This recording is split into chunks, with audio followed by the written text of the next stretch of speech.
सुप्रभात। मैं हूं जगेंद्र राणा। जैसे विचार वैसा ही लगे संसार,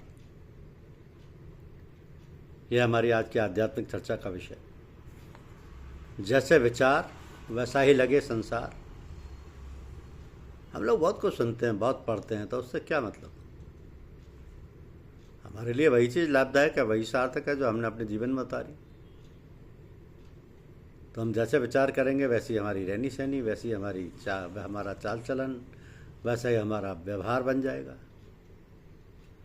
हर वक्त भगवान की याद करें, अपने इष्ट जो भी हैं उन इष्ट भगवान को हर वक्त याद करें। तो ये बातें तो बहुत सी हैं, रोज़ आप खूब सुनते हैं, अच्छे व्याख्यान, अच्छी अच्छी बातें हैं, पढ़ते भी हैं, सुनते भी हैं, मगर हमारे लिए लाभदायक वही है जिसे अपने जीवन में उतार सकें। तो अपने जीवन में यही उतारें कि हम हर वक्त चलते फिरते खाते पीते भगवान की याद करें। यदि हर समय भगवान की याद करेंगे तो हमारे अंदर भगवान के गुण आ जाएंगे।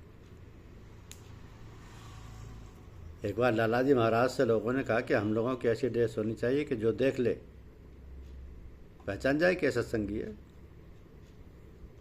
उन्होंने कहा कि ड्रेस की ज़रूरत नहीं, हमारा रहन सहन व्यवहार बर्ताव ऐसा हो कि उसी से लोग जान लें कि सत्संग समाज के। हमारा आचार व्यवहार, हमारा बर्ताव ऐसा हो कि लोग देख के हमारी तरफ आकर्षित हों।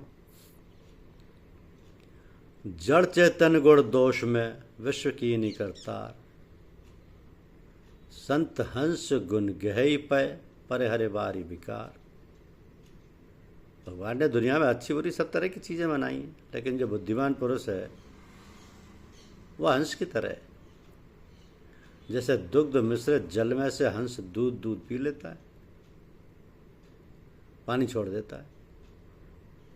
तो जो अच्छे लोग हैं, भगवान के भक्त हैं, भगवान के प्रेमी हैं, वो अच्छी बातों को ग्रहण करते हैं और बुरी बातों को छोड़ देते हैं। तो आप याद कर लीजिए कि नाम लप तेरा, याद दिल में तेरी, हृदय में उसकी याद हो, मुख में उसका नाम हो और आंखों में हम जिस रूप में भी भगवान को मानते हैं वो शक्ल हमारी आंखों में हो। नाम लप तेरा, याद दिल में तेरी, शक्ल आंखों में हो। यही पूजा आराधना है। वाणी से हम अपने इष्ट का नाम स्मरण करें, हृदय में उसकी याद रखें और आंखों में उसकी शक्ल समाई रहे। जहाँ भी नज़र पड़े वही दिखाई दे। A man colors the nature according to his own inclination.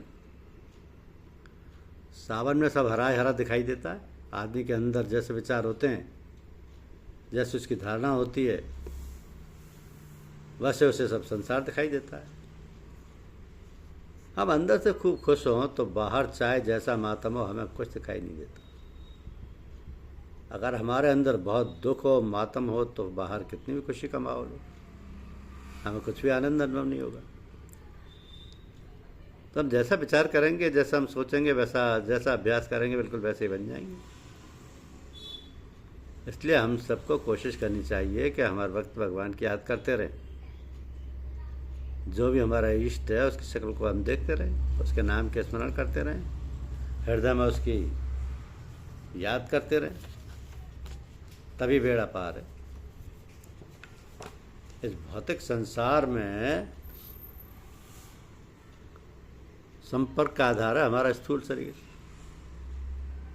भौतिक जगत के संपूर्ण कार्यकलाप, चाहे वे कार्य अच्छे हों या बुरे, इसी स्थूल देह के माध्यम से संपन्न होते हैं।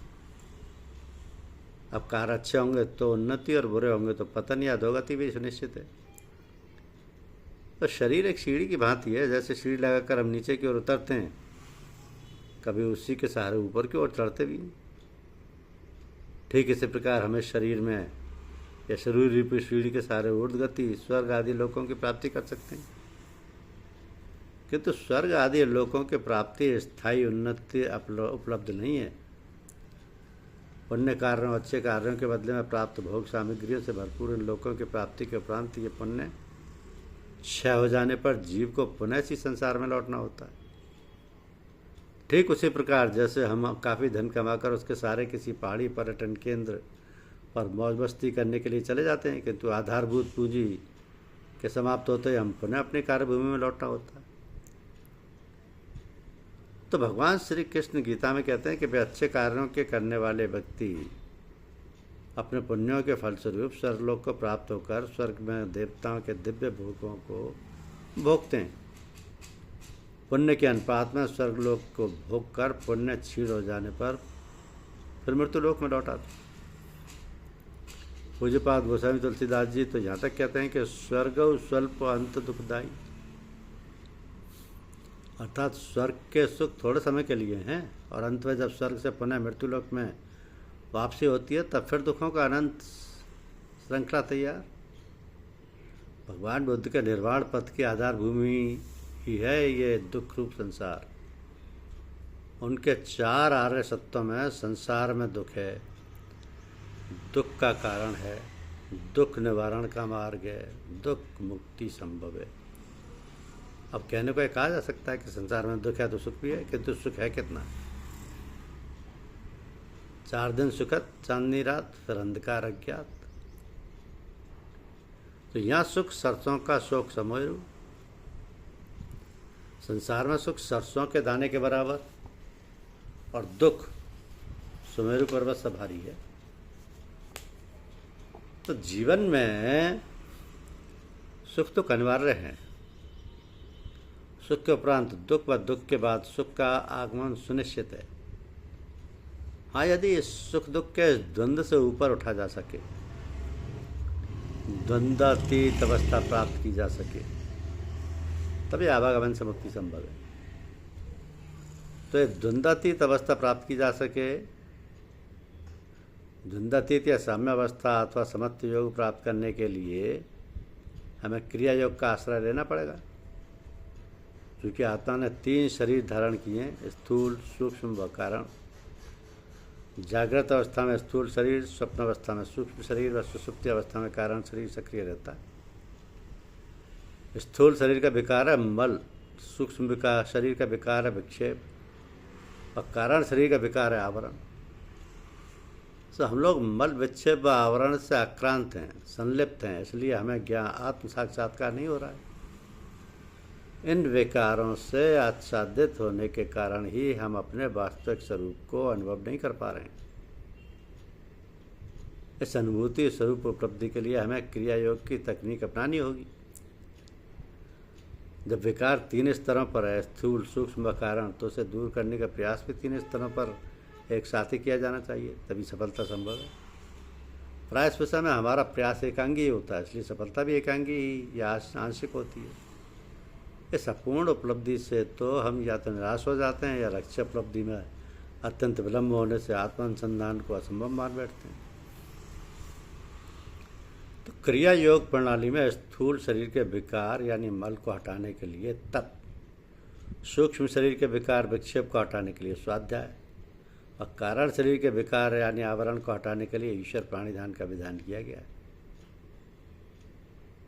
अब अधिकांश साधन प्रणालियां एकांगी प्रयास को ही प्रस्तुत करती हैं, जिससे सफलता विलंबित होती जाती है। अतः शीघ्र व सुनिश्चित सफलता के लिए स्त्रियामी प्रयास क्रिया योग प्रविधि का अनुगमन ही उचित है। क्या है ये? स्थूल शरीर के विकार यानी मल को हटाने के लिए तप, सूक्ष्म शरीर के विकार यानी विक्षेप को हटाने के लिए स्वाध्याय और कारण शरीर के विकार यानी आवरण को हटाने के लिए ईश्वर प्राणिधान का विधान है। अधिकांश साधन प्रणालियाँ एकांगी प्रयास को ही प्रस्तुत करती हैं। हमें एकांगी प्रयास नहीं करना है। शीघ्र व सुनिश्चित सफलता के लिए त्रिआयामी प्रयास यानी क्रिया योग प्रविधि का अनुगमन ही उचित है। तो वस्तुतः इस प्रविधि या कहें कि साधन विधि में कर्म योग ज्ञान, कर्मयोग, ज्ञान योग, भक्ति उपासना योग भी सम्मिलित हो गए हैं। तप है कर्मयोग, स्वाध्याय ज्ञान योग व ईश्वर प्राणिधान योग। धन्यवाद।